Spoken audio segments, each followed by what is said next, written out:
Okay, अब हम लोग फाइंड करते हैं रिलेशन हम फाइंड कर रहे हैं, है ना।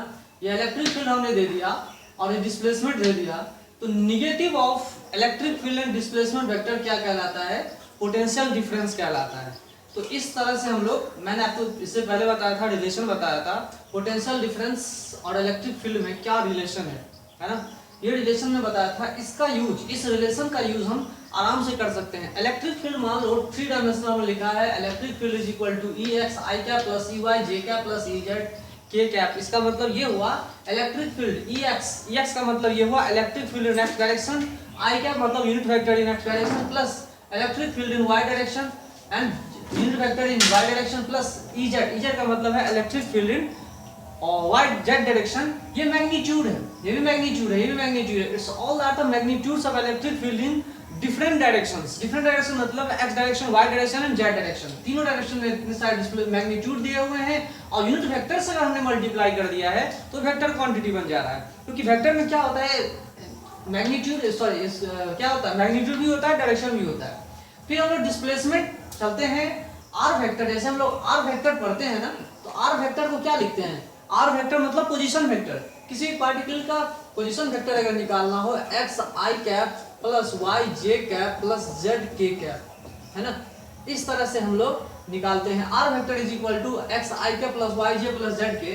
तो D R is equal to क्या? D X I cap plus differentiate करेंगे, है ना, D R is equal to D X I plus D Y J plus D Z K. इस तरह से लिखा है, कोई दिक्कत नहीं है।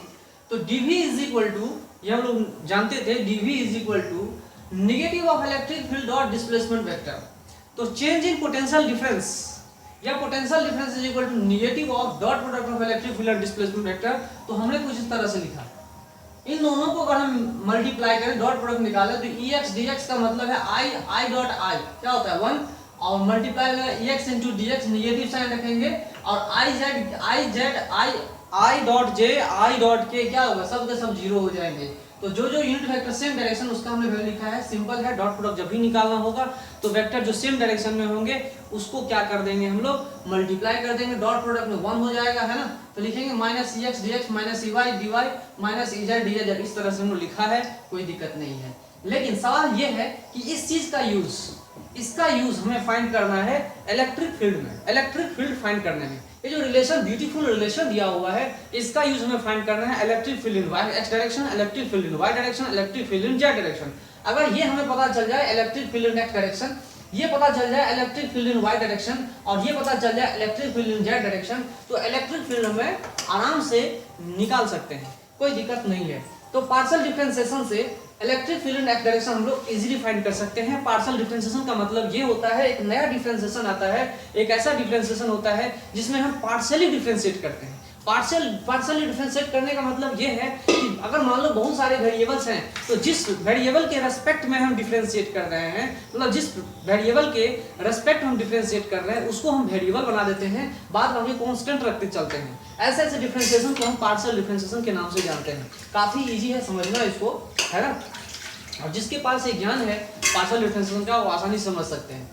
तो मान लो ये जो हमने डिफरेंशिएशन लिखा है, अगर इस केस में y is equal to constant and z is equal to constant रखते हैं, तो ये दोनों टर्म क्या हो जाएंगे, अपने आप उड़ जाएंगे, जीरो हो जाएंगे। तो जो हमारे पास आ रहा है वो क्या आएगा, dv is equal to minus of X dx, है ना, माइनस ऑफ एक्स dx। तो एक सिंबल से हम इसको डिनोट करते हैं, तो उसको लिख सकते हैं electric field in x direction को लिख सकते हैं, माइनस साइन उधर चला जाएगा, क्या लिखेंगे, minus sign partial differentiation of negative of partial differentiation of electric potential with respect to position vector. तो ये पार्शियल पोटेंशियल ग्रेडियंट है, तो पार्शियल पोटेंशियल ग्रेडियंट का negative part electric field in x direction बताएगा, जिसमें हम y और z को कांस्टेंट रखे हुए हैं।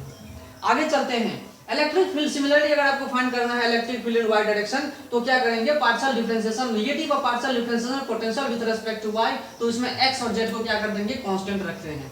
फिर electric field in Z direction find करेंगे, तो negative of partial differentiation of electric potential with respect to Z, जिसमें y एंड x क्या होगा, कांस्टेंट हो जाएगा, है ना।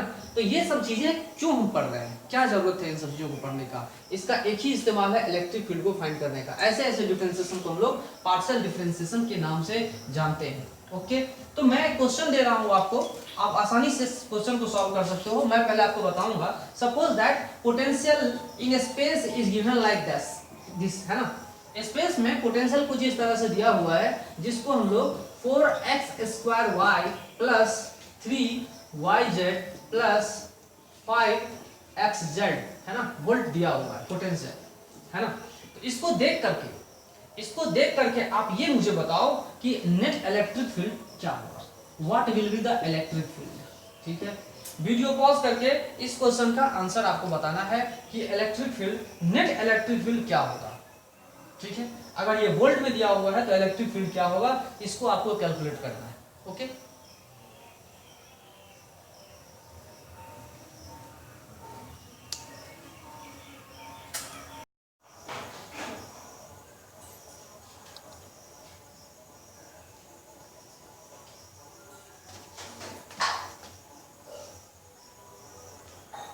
ओके, क्वेश्चन में क्या दिया गया था, इलेक्ट्रिक पोटेंशियल दी गई थी फ्री स्पेस में, कुछ इस तरह से वेरी कर रहा है। क्वेश्चन हमारा यही था, electric potential is varying with respect to this.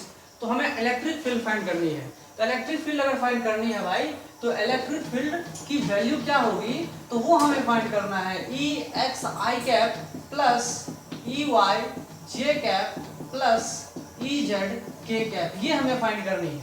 तो हमें चाहिए मैग्नीट्यूड इन एक्स डायरेक्शन, हमें चाहिए मैग्नीट्यूड इन वाई डायरेक्शन, हमें चाहिए मैग्नीट्यूड इन जेड डायरेक्शन। ये आसानी से हम लोग फाइंड कर सकते हैं। तो मैंने आपको बताया था इसका सॉल्यूशन जो है, अब हम लोग देख रहे हैं, मैंने आपको बताया था electric field in x direction find करना होगा, तो partial differentiation of electric potential with respect to X लिख देंगे, तो electric field in x direction आपको पता चल जाएगा। इसमें हम y एंड z को कांस्टेंट रखे हुए हैं। तो ठीक है, पार्शियल डिफरेंशिएशन करेंगे तो डिफरेंशिएट करके देखिए, जहां जहां x वेरिएबल है उसको डिफरेंशिएट करेंगे। यहाँ हम डिफरेंशिएट कर रहे हैं तो क्या आ रहा है, -4, है ना, x² उसको डिफरेंशिएट करेंगे तो 2x आ रहा है ना, और y को हम लोग ऐसे का ऐसे ही रख दे रहे हैं। ठीक है, तो ही तुम्हें electric field in x direction find होगा। ये y z है, दोनों को दोनों कांस्टेंट है, इसको डिफरेंशिएट करेंगे विद रिस्पेक्ट टू x तो 0 आ जा रहा है ना। और इसको ये क्या है, तो यहाँ पे भी माइनस साइन हम कॉमन ले लेते हैं यहाँ पर, तो यहाँ पर माइनस साइन कॉमन ले लेते हैं, प्लस लिख करके यहाँ पे 5 और x को डिफरेंशिएट कर रहे हैं तो 1 आ रहा है, और इंटू जेड लिख करके छोड़ दे रहे हैं। ठीक है, ये हम लोग देख पा रहे हैं, आसानी से आपके समझ में आ गया होगा। तो इलेक्ट्रिक फील्ड जो अब आ रहा है एक्स डायरेक्शन में, नेट अगर लिखना चाहेंगे तो कितना आएगा, माइनस ऑफ 4 इंटू 2 कितना हुआ 8, -4 इंटू 2 कितना हुआ 8xy प्लस 5z, ये electric field in x direction है। ठीक है, सेकेंड आप देखिए, electric field in Y direction क्या होगा, partial differentiation of electric potential with respect to Y, और बाद बाकी जो चीजें हैं वो कांस्टेंट रह जाएंगी। जब with respect to Y differentiate कर रहे हैं तो एक्स एंड जेड कांस्टेंट रहेगा, तो डिफरेंशिएट करने के बाद जो हम लोग लिखेंगे वो क्या होगा, निगेटिव साइन तो आएगा ही, फिर क्या आएगा, निगेटिव साइन आने के बाद अगर हम y के रेस्पेक्ट में कर रहे हैं तो ये इसको हम डिफरेंशिएट कर रहे हैं, ये क्वांटिटी क्या हो गई, कांस्टेंट हो जा रहा है, तो सीधा लिख देंगे 4x² प्लस, इसमें देखिए y के रेस्पेक्ट में करेंगे तो कितना आएगा 3z, है ना, और ये इसमें क्या होगा 0 आ जा रहा है, तो y डायरेक्शन में कितना आ रहा है भाई, that is equal to 4x² minus 3z, है ना। अगर कॉमन लिख दें तो कुछ इस तरह से हम लिख सकते हैं, कोई दिक्कत नहीं है। अगर यूनिट दिया होगा तो न्यूटन पर कूलम हो जाएगा। सिमिलरली आप लोग क्या फाइंड कर सकते हैं, electric field in Z direction. Electric field in Z direction अगर फाइंड करना होगा तो partial differentiation of electric potential with respect to Z, है ना।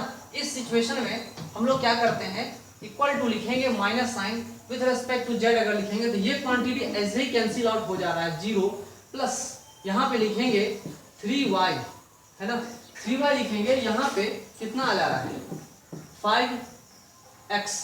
ठीक है, ये भी हमारा पार्ट आ जा रहा है। इस तरह से हम लोग इलेक्ट्रिक फील्ड लिख सकते हैं। तो इसका वैल्यू x जो है यहाँ डाल दीजिए, EY का वैल्यू यहाँ डाल दीजिए, EZ का वैल्यू यहाँ डाल दीजिए, तो इलेक्ट्रिक फील्ड निकल जाएगा। और जो इलेक्ट्रिक फील्ड आपके सामने आ रहा है वो क्या है, वेरिएबल इलेक्ट्रिक फील्ड है। ओके चलिए, वेरिएबल इलेक्ट्रिक फील्ड है तो बहुत अच्छा चीज है। ओके कोई दिक्कत नहीं है। अब मैं कुछ इस तरह से इलेक्ट्रिक फील्ड आपके सामने, सॉरी इलेक्ट्रिक पोटेंशियल लिख रहा हूं 4y प्लस 3z है ना, 3z प्लस 5x, इस तरह से इलेक्ट्रिक पोटेंशियल स्पेस में दिया हुआ है। तो इस केस में, इस कहानी में अब आप बताओ कि इलेक्ट्रिक फील्ड क्या होगी। इस केस में आप लोग बताओ इलेक्ट्रिक फील्ड क्या होगी। एक क्वेश्चन ये है, दूसरा क्वेश्चन मैं दे रहा हूँ y² z² प्लस x²। उस केस में भी आप इलेक्ट्रिक फील्ड फाइंड करोगे, है ना। तो इस तरह से एक और केस ले लो, है ना, ये ले लो एक और केस। तो इस केस में भी आप इलेक्ट्रिक फील्ड फाइंड करो। इतने सारे केसेस मैंने आपको दिए हैं, आप इन सारे केसेस को देख करके आप इलेक्ट्रिक फील्ड फाइंड कर सकते हो, काफी आसानी से फाइंड कर सकते हो, कोई दिक्कत नहीं है।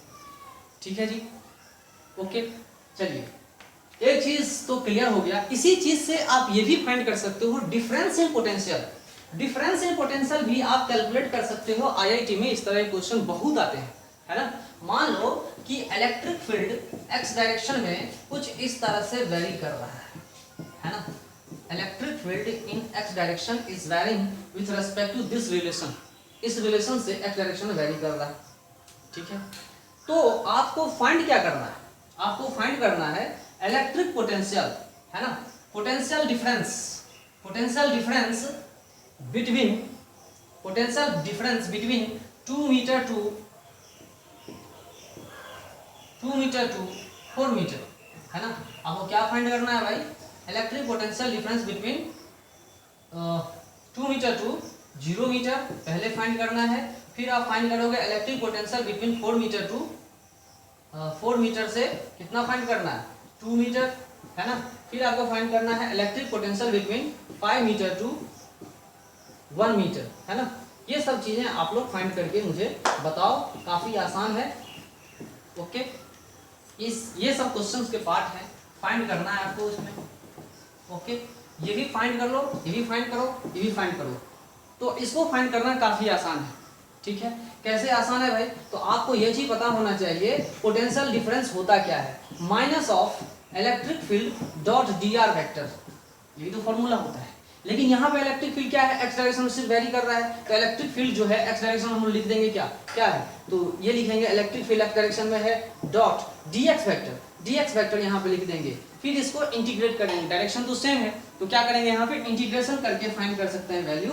तो आप देखिए कैसे क्वेश्चन बन रहा है, एक मैं ये बनाऊंगा, बाद बाकी सॉल्व आपको करने हैं। यहाँ पे हम लोग डिफरेंशिएट करेंगे, सॉरी इंटीग्रेट कर रहे हैं, तो यहाँ लिखेंगे 2x3/3 और इंटीग्रेशन लगाते हैं यहाँ से लेकर यहाँ तक। तो कहाँ से कहाँ तक हमें फाइंड करना है, कहाँ से कहाँ तक हमें फाइंड करना है भाई, तो हमें फाइंड करना है क्या, 0 से 2 तक, है ना। 0 से 2 तक फाइंड करेंगे तो हमें पोटेंशियल डिफरेंस जो ये जो वैल्यू आ रहा है ये कहां से कहां तक आएगा, पोटेंशियल डिफरेंस बिटवीन 0 इतना हमें फाइंड हो जाएगा। तो वैल्यू आप डाल सकते हो, कोई दिक्कत नहीं है। 2/3 कॉमन लिख देते हैं, यहाँ पे कितना हो रहा है 8 माइनस 0, है ना। ये वैल्यू कितना आ रहा है, तो -16/3 न्यूटन पर कूलम। चलिए ये वैल्यू आप फाइंड हो गया, तो नेक्स्ट वैल्यू आप फाइंड कर सकते हो, नेक्स्ट वैल्यू फाइंड कर सकते हो। इस तरह से बहुत सारी चीजें आप फाइंड कर सकते हो। क्वेश्चन को थोड़ा सा मॉडिफाई कर रहा हूं, मान लो electric potential at origin is equal to 0। Next question में देखो मैं मॉडिफाई कर रहा हूं, मान लो electric field at origin is equal to 0 है, then find the electric potential at 2 metre. 2 metre पे इलेक्ट्रिक पोटेंशियल क्या होगी, ठीक है। नेक्स्ट क्वेश्चन मॉडिफाई कर रहा हूं, मान लो electric potential at 2 metre is equal to 10 volt दिया हुआ है, then find the electric potential at 4 metre. 4 metre पे इलेक्ट्रिक पोटेंशियल कितनी होगी, ठीक है। यहाँ देखिए, यहाँ पे मैं क्वेश्चन को चेंज कर रहा हूँ, electric potential at 1 metre is equal to 5 volt दे रहा हूँ अगर, तो इलेक्ट्रिक पोटेंशियल एट 5 मीटर क्या होगा। तो इस तरह से बहुत सारे क्वेश्चंस क्रिएट हो रहे हैं, आप क्वेश्चन को सॉल्व कर सकते हो। आईआईटी में क्वेश्चन इस तरह के आ चुके हैं, आते हैं, आएंगे, संपूर्ण संभावनाएं हैं आने की, है ना। तो इस क्वेश्चंस को आप लोग देखो, फिर हम लोग आगे बढ़ेंगे। ओके,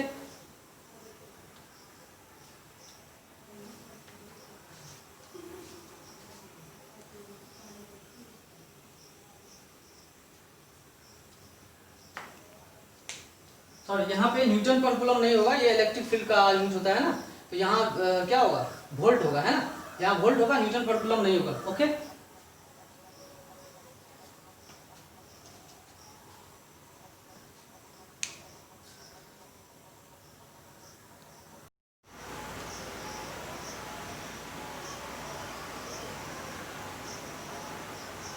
ओके, जो हमारा अभी का केस है, अभी हम लोग इलेक्ट्रिक फील्ड फाइंड करना चाह रहे हैं। चार्ज रिंग है ना, ये चार्ज रिंग है जिसके ऊपर चार्ज जो है, टोटल चार्ज Q है, and that charge is varying. कैसे वेरी कर रहा है भाई? तो लीनियरली वेरी कर रहा है ना। कैसे वेरी कर रहा है? लीनियरली वेरी कर रहा है। तो हमें वो चीज फाइंड करनी है कि चार्ज लीनियरली वेरी कर रहा है, यूनिफॉर्मली डिस्ट्रीब्यूटेड है, charge uniformly distributed along the length of the ring, है ना। तो जो ये जो रिंग दिया हुआ है चार्ज रिंग, इसके चारों बगल, इसके पूरे लेंथ के अलोंग चार्ज जो है डिस्ट्रीब्यूटेड है ना। तो हमें फाइंड करना है, क्या फाइंड करना है भाई? तो हमें फाइंड करना है electric field at the point P point पे हमें इलेक्ट्रिक फील्ड फाइंड करनी है। What is the electric field at general point P at the distance x from the center of the ring? Centre of the ring, ring के centre से x distance पे, उसी के axis के along, उसी के एक्सिस पे, सेंटर से x डिस्टेंस पे इलेक्ट्रिक फील्ड कितनी होगी वो हमें फाइंड करना है। ये हमारा क्वेश्चन है ना। इसे हमें फाइंड करना है। तो इलेक्ट्रिक फील्ड हम लोग कैसे फाइंड करेंगे? काफी इजी क्वेश्चन है ना। उसके लिए हमें देखो क्या फाइंड करते हैं, कैसे हम लोग फाइंड करते हैं। जैसे कि हम लोग इलेक्ट्रिक फील्ड का फॉर्मूला पढ़ते थे कि किसी पॉइंट चार्ज पार्टिकल के लिए क्या पढ़ते थे, 1/4πε0 की वैल्यू, और लिखते थे Q अपॉन क्या लिखते थे, r²। इस तरह का फॉर्मूला हमारे पास था।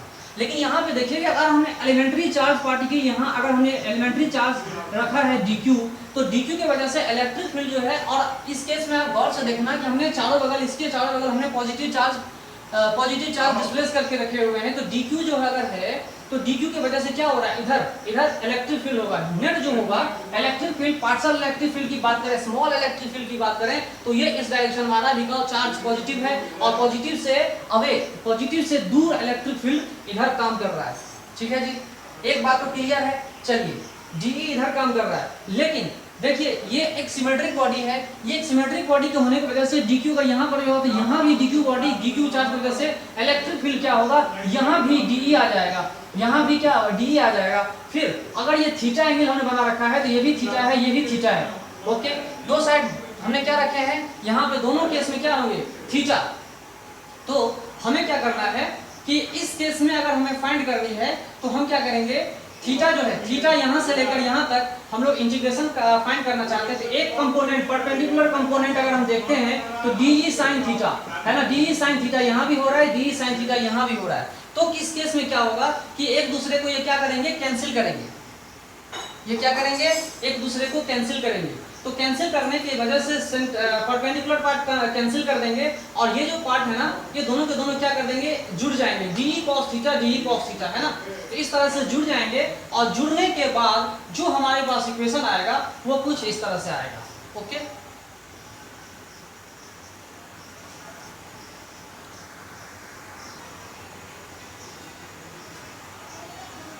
चलिए, ये आपको दिख रहा होगा dE पार्ट जो है, तो एक पार्ट की वजह से हम लोग थीटा cos एंगल थीटा रखा हुआ है, तो ये एक जुड़ जाएगा। तो क्या आ रहा है, dE अगर हम नेट इलेक्ट्रिक फील्ड फाइंड करना चाह रहे हैं, तो एक्चुअली क्या है, ये है dE। इस पार्ट को आप dE समझो, ये जो है वो क्या है, dE cos थीटा। तो नेट इलेक्ट्रिक फील्ड जो होगा dE cos थीटा हो जाएगा।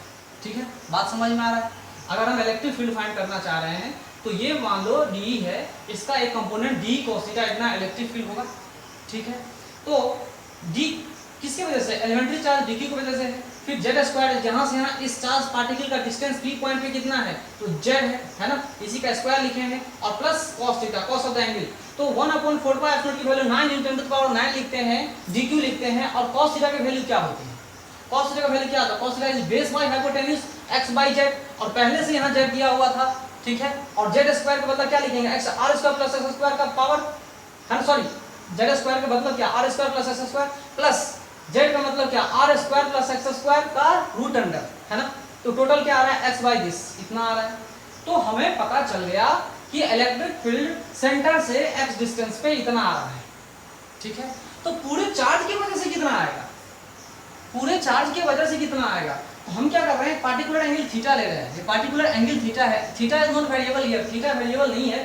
ठीक है ना, तो पूरे रिंग को हम अगर कवर कर रहे हैं, अगर पूरे रिंग को हम कवर कर रहे हैं, x डिस्टेंस को हम फिक्स कर रखा हुआ है, पूरे रिंग को अगर कवर कर रहे हैं, तो नेट इलेक्ट्रिक फील्ड इंटीग्रेशन डालेंगे, यहाँ पर इंटीग्रेशन डालेंगे, नेट इलेक्ट्रिक फील्ड जो हमारे पास आ रहा है वो नेट इलेक्ट्रिक फील्ड क्या होगा, इंटीग्रेशन का साइन लगाएंगे, ये लिखेंगे 9 into 10 to the power 9 into ये क्या लिखेंगे, इसके बाद लिखेंगे x by R square plus X square, उसके बाद लिखेंगे 3/2 और इंटीग्रेट करेंगे पूरे चार्ज को, पूरा चार्ज को इंटीग्रेशन करने के बाद ये आता है x।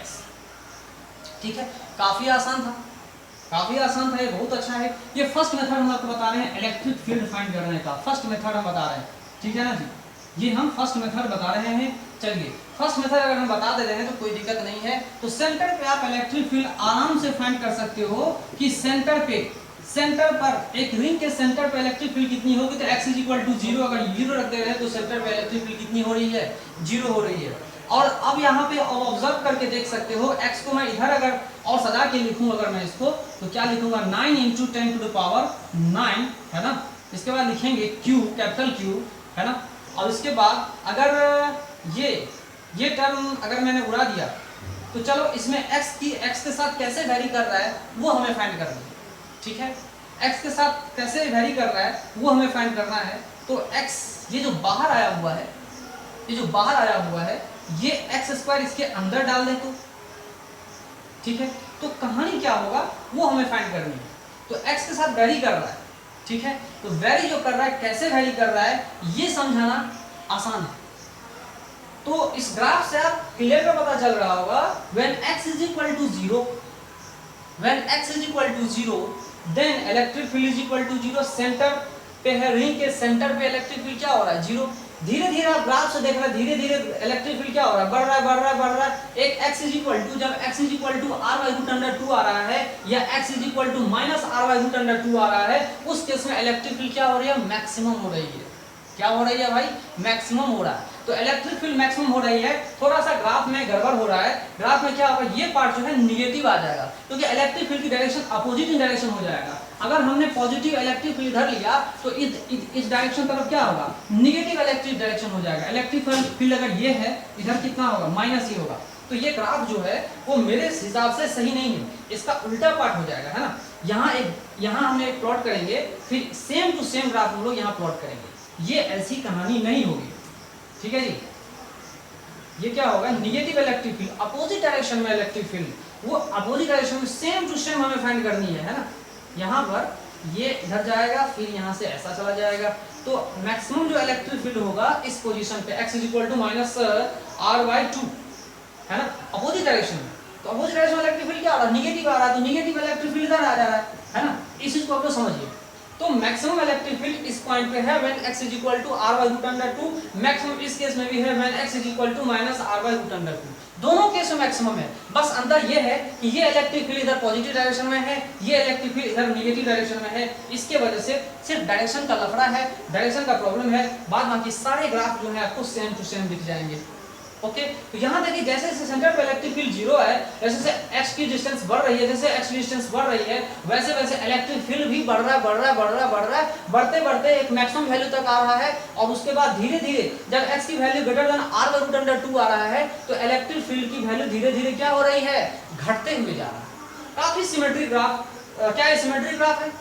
नहीं, सिमेट्रिक ग्राफ नहीं है, क्योंकि यहाँ पे सिमेट्रिक ग्राफ नहीं है, लेकिन यहाँ पे आप देख सकते हो कि ये इंक्रीज हो रहा है, यहाँ पे धीरे धीरे डिक्रीज हो रहा है। तो मतलब जैसे जैसे x अब इसके बाद x > r/2, x > r/√2, ये कहानी की क्या हो रहा है, इलेक्ट्रिक फील्ड क्या हो रहा है, घटते हुए जाएगा। और उससे पहले क्या बढ़ता हुआ था, यहाँ से बढ़ता हुआ मैक्सिमम पे जाएगा, फिर उसके बाद घटता हुआ चला जाएगा। तो ये हम लोग आराम से देख पा रहे हैं इस कहानी में कि क्लियर कट सब बातें, ठीक है। ये आया कैसे वो आपको फाइंड करना है, वो आप आराम से फाइंड कर सकते हो। आप खुद फाइंड करो Emax की वैल्यू, Emax ठीक है, Emax है, तो Emax की वैल्यू भी आप फाइंड करो कितना होगा। एंड एट x = what, कौन से x की वैल्यू है जिस जगह पे Emax की मैक्सिमम वैल्यू है, इलेक्ट्रिक फील्ड की मैक्सिमम वैल्यू होगी। तो वो फाइंड करने के लिए हम लोग क्या करेंगे, dE/dx को हम लोग क्या कर देते हैं, 0 रखेंगे।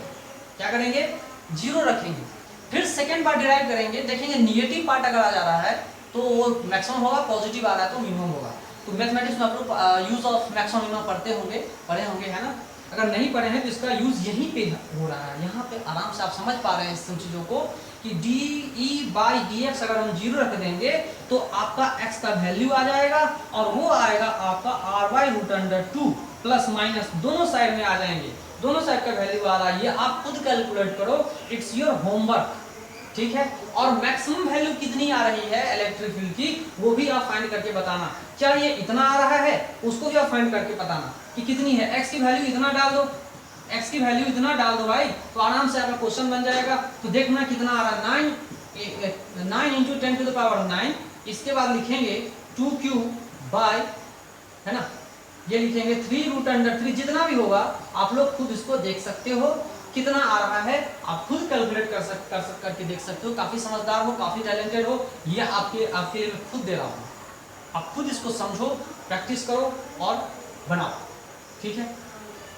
तो आप देख रहे हो कि इलेक्ट्रिक फील्ड की वैल्यू यहाँ पे 0 है, जैसे जैसे बढ़ रहे हैं वैसे वैसे क्या हो रहा है, इलेक्ट्रिक फील्ड भी बढ़ता हुआ जा रहा है, बढ़ता हुआ जा रहा है, बढ़ता हुआ जा रहा है, फिर उसके बाद घटता हुआ भी जाएगा। इसका मतलब मैक्सिमम कहीं पे था, कहीं पर था, वो मैक्सिमम वैल्यू हम लोग फाइंड कर चुके हैं, इसको आप लोग फाइंड करके बताओगे तो x इज इक्वल टू इतना आएगा, x is equal to plus minus r by root under 2, इसका वैल्यू यहाँ डाल के देखोगे तो इलेक्ट्रिक फील्ड की मैक्सिमम वैल्यू आपको फाइंड पता चल जाएगा। ओके, अब सवाल ये है कि जो हमने ये इलेक्ट्रिक फील्ड फाइंड किया है, जो हमने इलेक्ट्रिक फील्ड फाइंड किया है, मैं दूसरा पार्ट में रख रहा हूँ, जो हमने इलेक्ट्रिक फील्ड फाइंड किया है इसमें बहुत सारे सिचुएशन अगर आप रखते हो तो समझो कि क्या कहानी हो रही है। पहला आप ये समझो, अगर मैंने x is very very larger than radius, x is very very larger than radius of the ring, उस कहानी में क्या होगी, उस कहानी में ये वाला पार्ट बहुत हेवी बन जाएगा और ये वाला पार्ट क्या होगा, कैंसिल आउट हो जाएगा, ये इसी का हुकूमत चलेगा, ठीक है।